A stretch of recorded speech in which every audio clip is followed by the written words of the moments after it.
Hello my dear cuties, कैसे हैं आप सब लोग। वेलकम बैक टू यू विद्यार्थी। मैं हूं कांक्षा, आपकी साइंस टीचर। और वही क्लास 8 का चैप्टर नंबर 3 यानी कि हेल्थ, हमारी सेहत, हम इसके बारे में पढ़ रहे थे। हम इसके काफ़ी सारे पार्ट्स ऑलरेडी कर चुके हैं। अगर आपने वो वीडियोस अभी तक नहीं देखी हैं तो फटाफट से जाइए वो वीडियोस देख के आइए, क्योंकि अब हम चैप्टर के अंत में आ चुके हैं। तो भैया अब आप जो है बिल्कुल दिक्कत, समस्या, परेशानी से आपको मिल गई है राहत, क्योंकि तभी तो अच्छी रहेगी आपकी सेहत। और सेहत अच्छी रहेगी तो जिंदगी की नैया जो है पार लग जाएगी, यानी जिंदगी हसीन लगने लगेगी, है कि नहीं। तो चलिए देखते हैं कि अब आगे आपके एनसीईआरटी ने आपको क्या दिया है। लास्ट हमने क्या पढ़ लिया था, हमने पढ़ा था कौन कौन सी नॉन कम्युनिकेबल डिजीजेज होती हैं जो आम तौर पे काफ़ी ज़्यादा क्या हो गई हैं, पॉपुलर हो गई हैं, ठीक है, जो बहुत यूजुअली लोगों में जो है बढ़ गई हैं, और उनसे बचा कैसे जाया जाए, जो जिसमें हमने छोटे छोटे से प्रिवेंशंस देखे थे कि भाई अगर हम अपनी लाइफस्टाइल को थोड़ा सा चेंज कर लें, यानी कि पॉल्यूशन फ्री जगह पर रहें, बैलेंस डाइट खाएं, रेगुलर एक्सरसाइज करें, और क्या करें, हम ऐसे स्ट्रेस फ्री रहें, है ना, योगा करें, स्ट्रेस मैनेजमेंट करें, तो क्या होगा, हम कम्युनिकेबल नॉन कम्युनिकेबल दोनों ही तरीके की डिजीजेस से जो है बचेंगे। साफ पानी पीना है, साफ खाना, कुक्ड फूड खाना है प्रॉपरली, ठीक है। चलिए देखते हैं आगे अब आपको एनसीईआरटी ने क्या दिया है। How to prevent and control diseases. अब हमने डिजीजेज के बारे में तो पढ़ लिया था। अब यहाँ क्या है कि भैया एक मेजर, यानी ऐसा हम क्या करें, ठीक है, कुछ ऐसा सॉलिड हम क्या करें जिससे हम डिजीज से जो है बचा जा सके, ठीक है, उनको कंट्रोल किया जा सके। तो भैया कंट्रोल और रोकने के लिए, बचे रहने के लिए हम क्या करें। आपने एक मुहावरा, एक फ्रेज सुना होगा, prevention is better than cure. इसका क्या मतलब होता है, इसका मतलब ये होता है कि भैया इलाज से बेहतर है रोकथाम, ठीक है, यानी कि बाद में जाकर बीमारी हो गई है, बाद में जाकर इलाज कराएंगे, उससे अच्छा क्या है पहले से ही हम प्रिकॉशंस लेकर चलें, सावधानी बरतें, खुद को बचाएं, प्रिवेंट करें उन डिजीजेस को, वो स्टेप्स फॉलो करें जिसके लिए उनसे बचा जा सकता है। अब हमारे लिए बहुत ज़्यादा इंपॉर्टेंट है ये चीज़, क्या कि हम खुद को बचाएं दोनों तरीके के डिजीजेस से, चाहे वो कम्युनिकेबल है चाहे वो नॉन कम्युनिकेबल है, ठीक है, दोनों ही हमारे लिए अच्छे नहीं है। साफ बात है, बीमारी क्यों ही अच्छी होगी। अब अगला यहाँ पर एनसीईआरटी ने आपको एक्टिविटी दी है, लेट अस रीड, जो कि किस चीज़ पर दी हुई है। इन्होंने भैया बोला है कि पढ़ लो, तो पढ़ लेते हैं, ठीक है। ये उड़ीसा की बात है। उड़ीसा में भैया एक कैंपेन रन हुआ था, जो कि क्या था, किस चीज़ पे था, जो था सैनिटेशन पे था, ठीक है। अब ये क्या है, एक जगह थी उड़ीसा में, भद्रक, ठीक है, यहाँ क्या है, एक कम्युनिटी सैनिटेशन कैंपेन चलाया गया, जिसमें ये लोग क्या चाहते थे, लोग चाहते थे कि उड़ीसा में जो है टॉयलेट और ज़्यादा बनाए जाएं, ठीक है, इंक्रीज कर दिए जाएं। जैसे पब्लिक टॉयलेट्स बने होते हैं जगह जगह, उनको बढ़ा दिया जाए, उनकी मात्रा बढ़ा दी जाए। क्यों, इससे क्या होगा या इससे क्या हुआ, जब ये टॉयलेट बना दिए गए तो इससे फ़ायदा ये हुआ, साफ सफाई रही, साफ बात है कि नहीं। यहाँ वहाँ कोई जो है अपना सूसू पॉटी नहीं करेगा, ऑब्वियस सी बात है, वो कहाँ जाएगा, वो जाएगा टॉयलेट में। तो इससे क्या रहेगा, सबसे पहले से साफ सफाई रहेगी। साफ सफाई रहेगी तो भैया उसके ऊपर जो फीकल मटेरियल होता है उसके ऊपर जाके मच्छर मक्खी नहीं बैठेंगे, ठीक है, नहीं बैठेंगे तो हमारे खाने पे आके उसको कंटैमिनेट नहीं करेंगे, यानी हम उससे जो है हमें डिजीज फ्री, बेसिकली डिजीजेज हमें, बीमारियां हमें कम लगेंगी इस वजह से। साफ बात ये थी। तो इससे क्या हुआ, रिड्यूसिंग ओपन, कि भाई खुले आम लोगों ने डिफेकेशन करना जो है बंद कर दिया, ठीक है, यानी खुले आम मलमूत्र करना बंद कर दिया। अब अगला, इम्प्रूविंग चाइल्ड हेल्थ, इससे बच्चों की हेल्थ काफ़ी इम्प्रूव हुई, ठीक है, क्योंकि बच्चों को जो है फटाफट खाने और पानी से जल्दी से बीमारियां लग जाती थी, तो भैया वो जो है थोड़ी कम हो गई, और वो बीमारियां लगने की वजह से उन बच्चों को डायरिया हो जाता था, इन्फेक्शंस हो जाते थे, तो वो इम्प्रूव हो गया, अच्छा हो गया टॉयलेट ज़्यादा बनाने की वजह से। अब what do you infer from this case study, ठीक है, आपको मतलब आपको क्या लग रहा है, अब इस केस स्टडी से आपने क्या कंक्लूजन निकाला, आपको क्या इससे पता चला, आपको क्या इससे सीखने के लिए मिला, ठीक है। यही कि भाई टॉयलेट जो है ज़्यादा बनाने से क्या हो गया, डिजीज़ की मात्रा थोड़ी सी कम हो गई, हेल्थ थोड़ी इंप्रूव हो गई लोगों की। Simple steps like good sanitization, अगर ये बेसिक सिंपल से स्टेप्स हर कोई लेने लगे, पूरा कंट्री लेने लग जाएगा, यानी गुड सैनिटाइजेशन पे अगर वर्क करने लग जाएंगे कि भैया साफ सुथरे अच्छे जो है वॉशरूम्स प्रोवाइड कर दिए जाएं ज़्यादा बड़ी मात्रा में, तो काफ़ी ज़्यादा रिड्यूस, कम हो जाएंगे क्या, कम्युनिकेबल डिजीजेस, क्योंकि वो तो ऐसे ही फैलते हैं, कम्युनिकेबल डिजीजेस बहुत जल्दी फैल जाते हैं ना, एक से दूसरे, दूसरे से तीसरे, ऐसे यूं ही फटाफट एक किसी को कुछ हुआ है, पूरी फैमिली में एक को कोल्ड हुआ है, तो भैया अगर 5 जने तो 3 या या 4 को तो होगा ही होगा, ठीक है, 1 बच जाएगा, 2 बच जाएंगे, लेकिन बाकियों को हो जाएगा, है ना। तो कम्युनिकेबल डिजीजेस बहुत तेजी से फैलती हैं। Find about such community campaign health in your location. अब आप भी थोड़ा सा जाके वही ये कह रहे हैं रिसर्च करिए और आप भी ऐसे कैंपेन ढूंढिए कि कौन कौन से हेल्थ से रिलेटेड कैंपेन किए गए हैं हमारी हेल्थ को बेटर करने के लिए, कौन से ऐसे स्टेप्स लिए गए हैं आपके आसपास की लोकेशन में, ठीक है। और फिर शेयर करिए अपने क्लास के साथ, डिस्कस करिए अपने पीयर्स मतलब अपने एज ग्रुप वाले बच्चों के साथ, इसको डिस्कस करें, शेयर करें और इम्पैक्ट बताएं about the impact of such initiative कि भैया वो जो अगर स्टेप्स किसी ने लिए थे तो उसका इम्पैक्ट लोगों पर क्या पड़ा या हेल्थ पर लोगों की क्या पड़ा, है ना। चलिए अब आगे देखते हैं। नेक्स्ट क्या है यहाँ पर, एबिलिटी ऑफ द बॉडी। किस चीज की एबिलिटी होती है हमारी बॉडी की, टू फाइट डिजीजेस। हमारी बॉडी के अंदर एक नेचुरल एबिलिटी होती है, क्या हमने पढ़ा है ना, मैंने बताया था आपको कि हमारी बॉडी जो है पहले खुद लड़ती है। अगर हमें कोई भी डिजीज, बीमारी, दिक्कत, समस्या हो गई तो पहले हमारी बॉडी उससे फाइट करती है खुद ब खुद, उसके बाद हम उसे दवाई के तौर पे या किसी भी तौर पे जो है हेल्पर अगर प्रोवाइड कर देंगे तो भैया फाइट जीतने की चांस बढ़ जाएंगे कि नहीं। बस यही कहानी यहाँ पर बोल रहे हैं ये, ठीक है। अब यहाँ पर क्या, you would have notice that कि आपने नोटिस किया होगा कि जो लोग होते हैं बीमार होते हैं मोर फ्रीक्वेंटली। कुछ लोग कैसे होते हैं, जल्दी जल्दी बीमार हो रहे हैं, कुछ ऐसे होते हैं कि कभी कभार हो गए वरना इतना बीमार नहीं पड़ते हैं ना। फर्क होता है ना हर किसी में। कुछ लोगों को बार बार कॉमन कोल्ड होता रहता है, मौसम चेंज हुआ कॉमन कोल्ड हो गया, बहुत लोगों को ऐसा नहीं होता है, ठीक है, वो बहुत कम बीमार पड़ते हैं, ये नोटिस किया होगा आपने, ठीक है। Although living in a similar environment, जबकि हालांकि वो लोग सेम एनवायरनमेंट या सेम घर में ही रह रहे हैं, लेकिन एक जो है ज़्यादा बीमार पड़ जाता है, दूसरा बच्चा जो है कम बीमार पड़ता है ना। डू यू नो वाई, आप जानते हो ऐसा क्यों होता है? ऐसा होता है इम्यूनिटी की वजह से, क्योंकि हर किसी की इम्यूनिटी अलग अलग होती है, यानी उनकी बॉडी के अंदर जो डिजीज होते हैं उससे लड़ने की क्षमता अलग अलग होती है, इस वजह से ऐसा होता है। तो एक नेचुरल एबिलिटी होती है हमारी बॉडी की डिजीजेस के साथ फाइट करने की, लड़ाई करने की, ठीक है। तो उसको कहते हैं इम्यूनिटी, जो वो नेचुरल एबिलिटी है जो मैं आपको बता रही हूँ कि फाइट करती है हमारी बॉडी, तो उसको क्या बोलते हैं, इम्यूनिटी। यानी कि हमारी इम्यूनिटी अच्छी है या वीक है, ऐसे हम कब बोलेंगे, जैसे कि जो फ्रीक्वेंटली बीमार हो जाता है तो उसकी इम्यूनिटी यानी कि थोड़ी वीक है, और जो इतना बीमार नहीं पड़ते हैं या थोड़ा बहुत कोल्ड जो है हो जाता होगा, 1-2 दिन में ठीक भी हो गया, तो ये उनकी इम्यूनिटी क्या है, स्ट्रॉन्ग है, अच्छी है। Our body has a special system called the immune system, क्योंकि हमारी बॉडी के पास एक स्पेशल तरीके का एक और जो है सिस्टम प्रोवाइड किया गया है, उसको बोलते हैं इम्यून सिस्टम, जो क्या करता है, हेल्प करता है फाइट करने में अगेंस्ट डिजीजेस के अगेंस्ट फाइट करने में हमारा इम्यून सिस्टम जो है बॉडी को हेल्प करता है, ठीक है, यानी हमें इम्यूनिटी प्रोवाइड करता है। You might have taken some drops और इंजेक्शंस, आपने कभी ये नोटिस किया होगा कि अब जो छोटे छोटे बच्चे हैं या आपने खुद भी बचपन में इंजेक्शंस या ड्रॉप्स पिए होंगे, पोलियो ड्रॉप्स पिया होगा, है ना, इंजेक्शंस लगे होंगे, आपको बोला होगा कि भैया टीका लगना है, आपको जो है बच्चे को आपके टीका लगना है, इंजेक्शन लगना है या क्या कहते हैं ड्रॉप्स पिलानी है, ठीक है। तो ये क्यों लगाई जाती है, ताकि आपको बचाया जा सके, प्रोटेक्ट योर सेल्फ फ्रॉम कुछ डिजीजेस से आपको बचाने के लिए, जैसे कि पोलियो, मीजल्स, टिटनस और हेपेटाइटिस से बचाने के लिए आपको लगाई जाती हैं वैक्सीनेशंस, ठीक है। या तो वो ड्रॉप के फॉर्म में दी जा रही है, जैसे पोलियो ड्रॉप होती है, वो भी एक वैक्सीनेशन है, बट वो ड्रॉप के फॉर्म में आपको बॉडी में आपके जो है असरगार होती है, कारगर होती है, ड्रॉप के फॉर्म में वो आपको देते हैं। ऐसे ही जो बाकी सारी चीज़ें जैसे हेपेटाइटिस हो गया, मीजल हो गया, टिटनस हो गया, इसके लिए आपको क्या दिया जाता है, इसके लिए आपको इंजेक्शंस दिए जाते हैं। इंजेक्शंस के अंदर होती हैं वैक्सीन्स, ठीक है।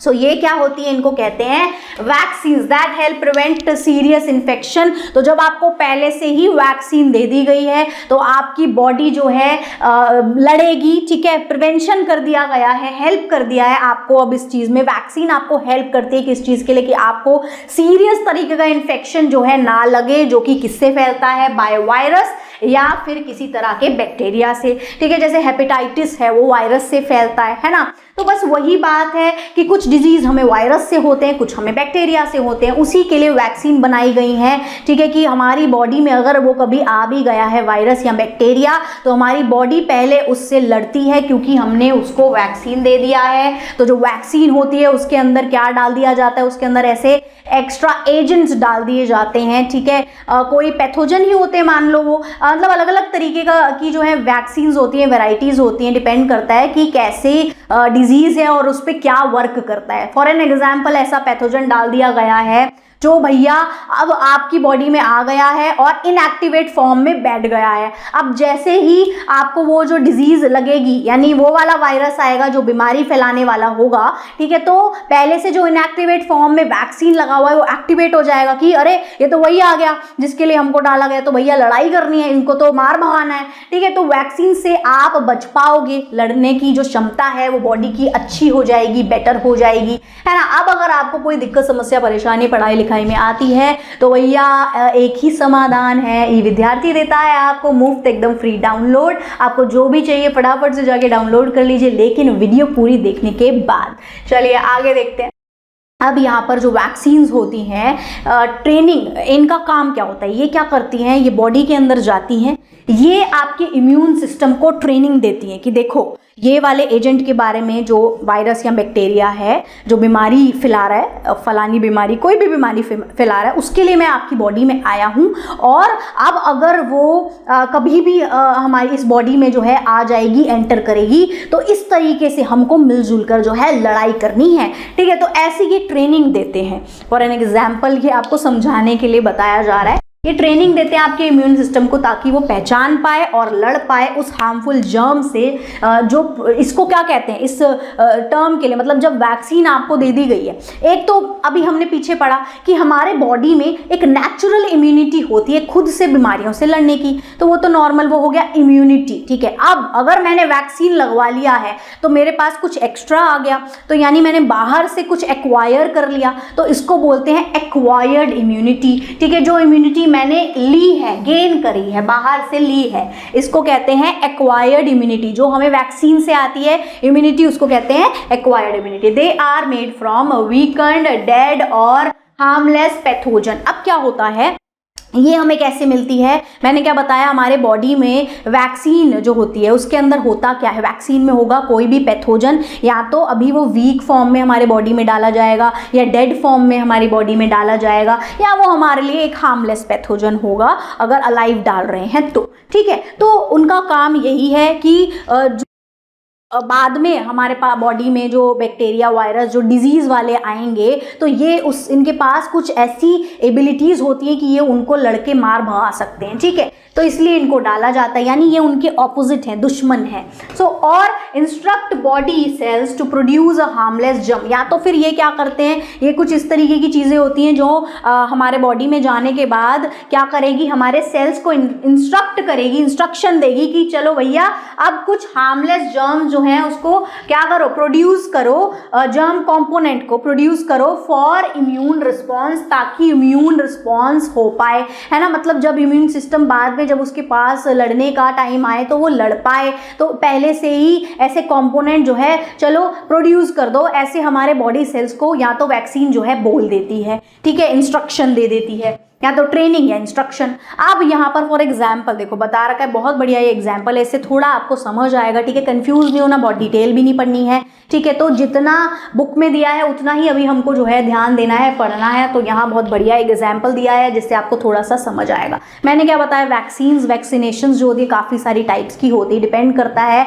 कि कौन सी डिजीज़ है या कौन जो किस बैक्टीरिया वायरस से हो रही है और उसके अगेंस्ट किस तरह से जो है जो पैथोजन है डाला जाए, तो उस हिसाब से जो है वैक्सीन की कैटेगरी होती हैं, बट हमें उतना डिटेल में अभी नहीं पढ़ना है। अब यहाँ देखो, एक जो टेटनस का शॉट आपको दिया जाता है, often given after an injury, अगर आपको कोई चोट लग गई है, बोलते हैं ना टेटनस का इंजेक्शन लगा लो, ठीक है। तो जब टेटनस का इंजेक्शन आपको लगा देते हैं तो वो प्रोटेक्ट करता है आपको अगेंस्ट इन्फेक्शन जो कि by the tetanus causing bacteria, ठीक है। जो आपको टेटनस कॉजिंग टेटनस फैलाने वाले बैक्टीरिया से जो इन्फेक्शन आपको होने वाला होगा, है ना, या हो सकता है, उससे आपको टेटनस का वो शॉट जो है वो बचाएगा, है ना, वो उसके अगेंस्ट काम करेगा। अब it contains an inactive bacteria, अब कैसे बचाएगा, उसके अंदर होता क्या है, उस टेटनस शॉट के अंदर क्या है, इनएक्टिव तरीके के क्या होते हैं, कुछ बैक्टीरिया होते हैं, इनएक्टिव फॉर्म में उनको डाला जाता है, मतलब अभी एक्टिव नहीं है वो बॉडी में, वो तब एक्टिव होंगे जब उसके अगेंस्ट वाला टेटनस जो है आएगा आपकी बॉडी में बैक्टीरिया,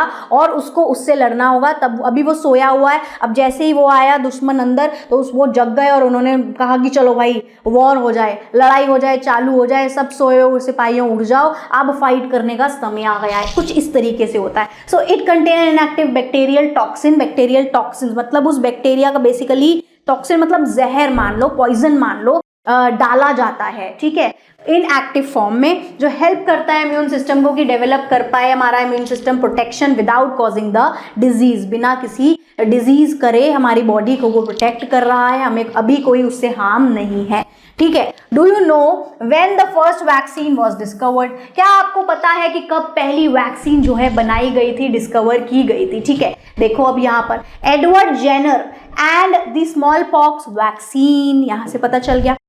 एडवर्ड जेनर जो है उन्होंने एक वैक्सीन बनाई थी, किससे रिलेटेड, स्मॉल पॉक्स से बचाने के लिए, स्मॉल पॉक्स को प्रिवेंट करने के लिए। भाई अब साइंटिस्ट क्या करता है, सबसे पहले कुछ ऑब्जर्व करता है ना, कुछ ऑब्जर्व करता है, नोटिस करता है, उसके बाद उसको कुछ लगता है कि हाँ ये तो ऐसा ऐसा हो रहा है, ठीक है, फिर वो थोड़ा हाइपोथेसिस देते हैं, थोड़ा सा क्या करते हैं, थोड़ा सोचते हैं कि लगता है ये चीज़ इस वजह से हो रही है, फिर वो उस पर एक्सपेरिमेंट करते हैं, एक्सपेरिमेंट करने के बाद रिजल्ट उन्हें मिलता है, और रिजल्ट अगर सही कारगर साबित होता है तो भैया वो फिर सर्कुलेट कर देते हैं मार्केट में कि हाँ ये चीज़ सही है, ऐसे ऐसे करा जाए, अगर जैसे कोई वैक्सीन निकालनी है तो इस तरह से ही निकलती है, ठीक है। स्मॉल पॉक्स एक डेडली डिजीज हो गई थी मार्केट में कुछ सालों पहले, इससे बहुत लोग जो है सीधा मर जाते थे।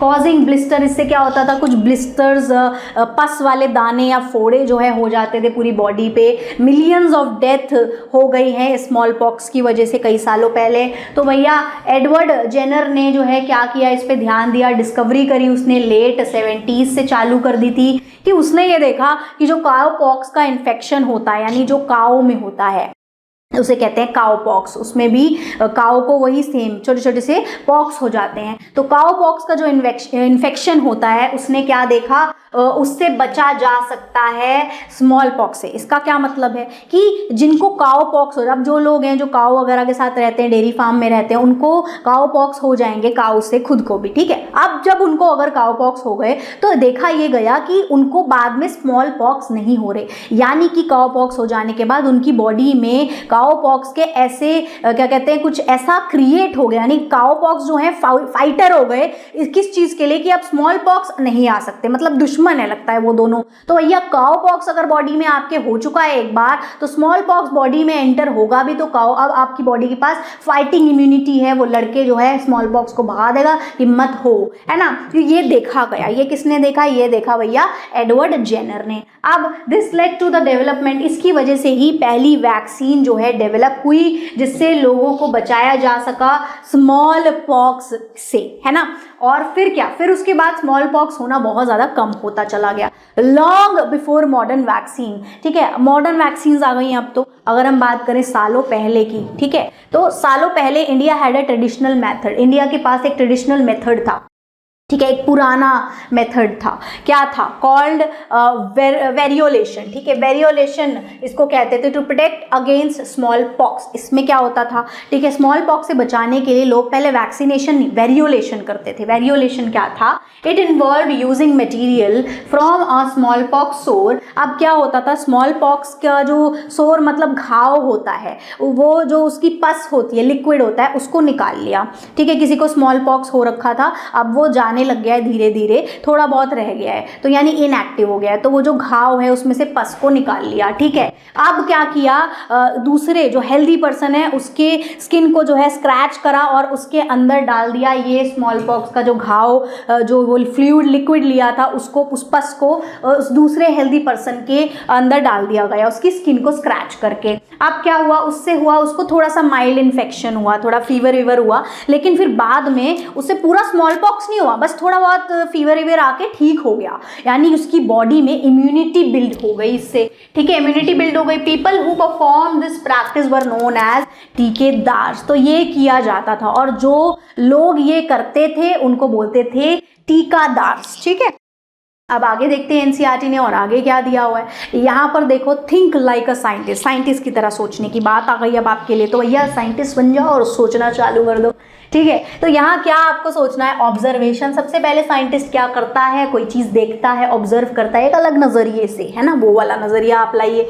जेनर ने ऑब्जर्व किया that milk maids who had cowpox did not catch small pox. उसने यही नोटिस किया कि भैया जो डेयरी फार्म वाले लोग हैं, जो दूध वगैरह निकालते हैं, गाय भैंस पालते हैं, उनके अगर उनको एक बार काउपॉक्स हो जाता है तो उनको स्मॉल पॉक्स कैच नहीं कर रहा है। Likely because the two virus are related. लगता है ये दोनों वायरस आपस में रिलेटेड हैं, है ना, एक दूसरे के दुश्मन है। ये हो जा रहा है तो वहाँ वो नहीं आ रहा है, ये आ रहा है तो वो नहीं आ रहा है, मतलब ऐसा कुछ, ठीक है। अब आगे इन्होंने इससे क्या कंक्लूजन, खुद से क्या सोचा कि मतलब क्या हो सकता है। तो इन्होंने सोचा कि भैया कंटेंट इन द पस ऑफ काउपॉक्स, कि वही जो पस है, वो जो काउपॉक्स के जो घाव है, जो ब्लिस्टर है, जो फोड़े हैं या दाने हैं, उसके अंदर वो जो पस भरा हुआ है, जो पानी है, ठीक है, उसके अंदर कुछ ऐसा है जो प्रोटेक्ट कर रहा है लोगों को स्मॉल पॉक्स से, ठीक है। अब ये तो इन्होंने सोचा, है ना, लेकिन अब क्या, हम किसी भी चीज़ के लिए क्या चाहिए होता है, प्रूफ, ठीक है। उसके लिए इन्होंने एक्सपेरिमेंट किया। क्या, he tested this by injecting cowpox. उन्होंने टेस्ट किया इसको किस तरीके से, इंजेक्ट कर दिया काउपॉक्स के उस सैप को, वो जो पूरा काउपॉक्स का वो जो पूरा ब्लिस्टर टाइप का था, ठीक है, उसको निकाल के लाए, जो ऑलमोस्ट किसी का ठीक होने वाला था। मैंने बता दी वैसे ये स्टोरी, ठीक है। इनटू अ बॉय, वो एक बॉय को उन्होंने तैयार किया कि बेटा आओ, आपके ऊपर ऐसे ये हमें करना है, बट आपको कुछ नहीं होगा, ऐसे रिस्क उन्होंने लिया और बच्चा मान गया, बच्चा है वो तो मान गया, ठीक है। तो उन्होंने क्या किया, उन्होंने उस काउपॉक्स के घाव को, सूखने वाला था जो अभी, यानी इनएक्टिव हो गया था, उसको लिया और फिर क्या किया, बॉय को पकड़ा और उसके अंदर इंजेक्ट कर दिया। और लेटर उसको थोड़ी सी बीमारी हुई, मतलब थोड़ी सी बीमारी बोलते, थोड़ा फीवर आया बस, ठीक है। उसके बाद उसमें डाल दिया गया, उसने क्या, स्मॉल पॉक्स। अब उसने इंजेक्शन से कहीं से स्मॉल पॉक्स लेकर आया, जिस किसी को भी हो रखा होगा, और उस बच्चे के अंदर स्मॉल पॉक्स डाल दिया। तो क्या नोटिस किया, बच्चा थोड़ा बहुत फीवर हुआ, उसे हल्का फुल्का बीमार हुआ, अदरवाइज वो एकदम चकाचक बढ़िया घूम रहा है, कोई दिक्कत ही नहीं है, रिजल्ट यही आया, ठीक है। तो उसने ये पाया कि जो लोग इन्फेक्टेड होते हैं काउपॉक्स के उस सैप से, were now resistant to small pox. अब वो बच चुके हैं स्मॉल पॉक्स से, यानी अब उनको स्मॉल पॉक्स नहीं होगा। एप्लीकेशन, फिर अब ये अप्लाई कर दिया गया पूरे वर्ल्ड में, मतलब पूरी दुनिया में फैला दिया गया कि भैया ऐसा करना है। तो ये हो गया मास वैक्सीनेशन, पूरा ग्रुप, पूरी दुनिया को ये वैक्सीन प्रोवाइड कर दी गई। हेल्प, इससे बहुत ज़्यादा हेल्प हुई स्मॉल पॉक्स को जो है बिल्कुल कम या ख़त्म करने में। अगर आप ये ग्राफ देख रहे हो तो ये ग्राफ है, देखो यहाँ पर 1950 में अगर आप देख रहे हो तो ये देखो कितना हाई रेशियो यहाँ पर लोगों का था। 1950 से 80 तक जो है इतने सारे लोगों को कंट्रीज में स्मॉल पॉक्स हो रहा था और बहुत लोग मर रहे थे। उसके बाद देखो यहाँ नीचे नीचे आते आते कितना कम होता चला गया, ठीक है, जैसे जैसे ईयर्स कम हुए। 1965 में देखो कितना कम हो गया, 1978 में देखो कितना और कम हो गया, और यहाँ 1980 तक आते आते ये पूरा ख़त्म ही हो गया, ठीक है। अब स्मॉल पॉक्स होता ही नहीं है, अब कहीं देखा ही नहीं जा रहा, अब किसी को स्मॉल पॉक्स होता ही नहीं है, ये पूरी तरह से खत्म हो चुका है, फिनिश हो चुका है, ठीक है। सो वैक्सीन क्या होती है, मोस्ट इफेक्टिव तरीका होता है लोगों को, हर ग्रुप के, हर एज के लोगों को जो है प्रोटेक्ट करने के लिए, बचाए रखने के लिए, चाहे वो कोई बच्चा हो, कोई बूढ़ा हो, ठीक है, उनको बहुत सारी ऐसी सीरियस डिजीज से वैक्सीन के थ्रू जो है बचाया जा सकता है, ये चीज़ देखी गई।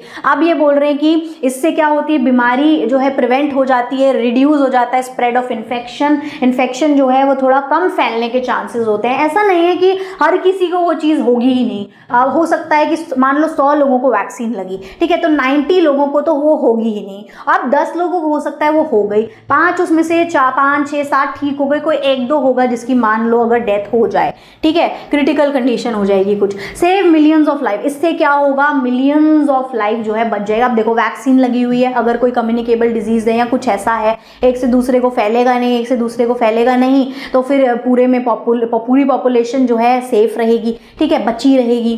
तो वही है कि मिलियंस ऑफ लाइफ इससे हर साल बच सकती है। It is important to remember that vaccines are preventive. ये बहुत ज़्यादा ज़रूरी है, क्या, किस चीज़ के लिए, ये याद रखने के लिए वैक्सीन्स कितनी ज़्यादा इंपॉर्टेंट चीज़ है, ये कितनी प्रिवेंटिव है। ये प्रिवेंटिव होती है, क्यूरेटिव नहीं होती। इसका मतलब क्या है, ऐसा नहीं है कि अब मैं बीमार पड़ गई हूँ अब जाके वैक्सीन लगवा लेती हूँ तो अब मेरी बॉडी लड़ने लगेगी, नहीं। वो तो पहले काम करते हैं ना, फाइटर्स तो पहले फाइट करेंगे, बाद में लड़ाई करेंगे। अब जब पूरा बुरा हाल हो चुका है, जब ताबड़तोड़ जो दूसरी वाली दुश्मन पार्टी है उसने पूरा तहस नहस मचा ही दिया है, उसके बाद हम अपने फाइटर्स थोड़े ना लेकर आएंगे कि आओ भैया जंग में लड़ो। वो तो पहले ही हमें करना होगा, है ना। तो वो पहले अगर आप वैक्सीन लगा रहे हो तो प्रिवेंशन हो गया है। ऐसा नहीं कि बीमारी पहले तो आपने वैक्सीन लगाई, अब आप बीमार हो गए हो, आप ट्रीटमेंट के बाद आप जा रहे हो वैक्सीन लेने, उससे कोई फर्क इतना पड़ने नहीं वाला है। दे कैन हेल्प मिनिमाइज, ठीक है। अब इसका क्या मतलब, वैक्सीन को बोल रहे हैं ना प्रिवेंशन में हेल्प करता है, यानी कि ये कम करता है, मिनिमाइज कर देता है काफ़ी सीरियस तरीके की बीमारी को बिफोर दे हैपन, कि इससे पहले वो हो। But do not treat them once someone is already sick. लेकिन तब वो ट्रीट नहीं कर सकता, वैक्सीन तब ट्रीट नहीं कर सकती जब कोई ऑलरेडी बीमार हो जाएगा, ठीक है। सम पीपल में फियर और डाउट वैक्सीन्स, बहुत लोगों को ना डर भी लगता है वैक्सीन लगवाने से, और वो शक भी करते हैं, डाउट भी करते हैं कि वैक्सीन ये बेकार की चीज़ है, सेफ है नहीं है, ठीक है। लेकिन साइंटिस्ट और डॉक्टर जो हैं वो केयरफुली पहले इनको अच्छे से भैया टेस्ट करते हैं, ठीक है। उसके बाद ही पूरे कंट्री में ये बोला जाता है कि ये सेफ टू यूज़ है, इससे आपको कोई साइड इफेक्ट नहीं होगा, आप इसको जाकर लगवाओ, ठीक है। यानी ये अच्छे से मेडिकली बहुत लोगों पे पहले टेस्ट किया जाता है, इनकी सेफ्टी देखी जाती है, उसके बाद ही मार्केट में इनको रिलीज किया जाता है। तो getting vaccinated not only protects you but also the people around you, ठीक है। तो वैक्सीनेशन से क्या होगा, मैं तो सेफ हो ही रही हूँ, मैं तो बच ही रही हूँ, लेकिन मुझसे किसी और को भी वो डिजीज नहीं होगी ना, अगर मुझे ही नहीं हो रही तो बहुत लोग इससे जो है आपस में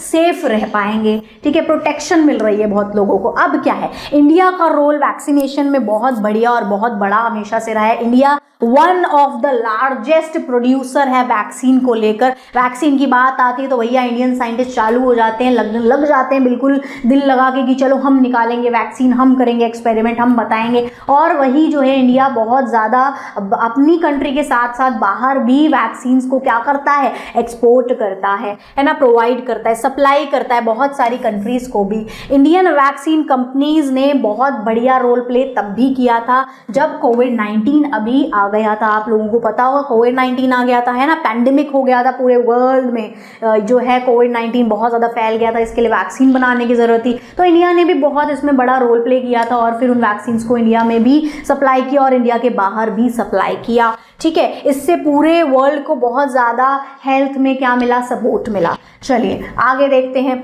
अब हमारे पास एक अपने क्या है, अब हमारे पास अपने एक इंडियन साइंटिस्ट हैं, ठीक है, डॉक्टर महाराज किशन बन, ठीक है। इन्होंने क्या किया था, was a well known Indian doctor and scientist. ये बहुत जाने माने इंडियन डॉक्टर और साइंटिस्ट थे, ठीक है। Secretary of department of biotechnology थे ये। डिपार्टमेंट ऑफ बायोटेक्नोलॉजी में इनका काफ़ी बड़ा रोल था। इन्होंने हेल्प किया किस चीज़ में, प्रमोट करने में, साइंस को बहुत इन्होंने जो है प्रमोट किया और इंडिया में नया इनोवेशन ये लेकर आए, ठीक है। इन्होंने की रोल, मेजर रोल इन्होंने प्ले किया डेवलप करने में रोटा वायरस वैक्सीन, ठीक है। ये रोटा वायरस वैक्सीन लेकर आए थे, बनाने में काफ़ी ज़्यादा इन्होंने हेल्प करी थी। मेजर चीज़ें इन्होंने जो है रोटा वायरस में बताई थी कि भैया ये ऐसे ऐसे होना चाहिए, विच प्रोटेक्ट चिल्ड्रन फ्रॉम डायरिया, जिससे बहुत सारे बच्चों को जो है डायरिया से बचाया जा सका, है ना। रोटा वायरस की वजह से बच्चों को बहुत सीवियर डायरिया हो जाता था और यहाँ तक कि उनकी जान भी चली जाती थी। He believed in using research to create affordable health care. होता क्या था, इन्होंने ऐसा क्या मतलब मेन रोल प्ले किया, इन्होंने क्या किया उस रोटा वायरस में, इन्होंने ये सोचा कि अगर वैक्सीन्स बनाई गई हैं किसी और कंट्री में और फिर कहीं और वो आ रही हैं, सप्लाई होती है इधर उधर, इस सब में बहुत सारा पैसा जाता है ना, आना जाना, ट्रांसपोर्टेशन, फिर जिसको वो मिलती हैं वो बड़ी महंगी मिलती हैं, तो लोग जो है नहीं लगवाते हैं। अगर जो अफोर्ड नहीं कर सकते बोलते नहीं हम तो ये वैक्सीन लगवा ही नहीं पाएंगे, हम पे इतना पैसा ही नहीं है। तो इन्होंने ये सोचा कि अगर हम अपने ही देश में जो है बढ़िया रिसर्च करके वो चीज़ें निकाल लें, लें, वो वैक्सीन बना लें, तो फिर अफोर्डेबल हेल्थ केयर हो जाएगा, made a big difference in India's health and biotechnology sector. तो इनकी वजह से इंडिया की हेल्थ काफ़ी इंप्रूव हो पाई, ठीक है, बहुत बड़ा डिफरेंस आया इंडिया की पूरी हेल्थ में और बायोटेक्नोलॉजी के पूरे सेक्टर में, ठीक है। तो अभी के लिए इस वीडियो में सिर्फ इतना ही, यहीं तक था, है ना। अगली वाली वीडियो में हम करेंगे इसके आगे का पार्ट, जो कि होने वाला है आखिरी पार्ट। इसके बाद चैप्टर हो जाएगा खत्म और सिर्फ रह जाएंगे इसके क्वेश्चन आंसर और फिर हम प्रैक्टिस करेंगे MCQ। तब तक के लिए बाय बाय क्यूडीज, फिर मिलेंगे अगली वीडियो में।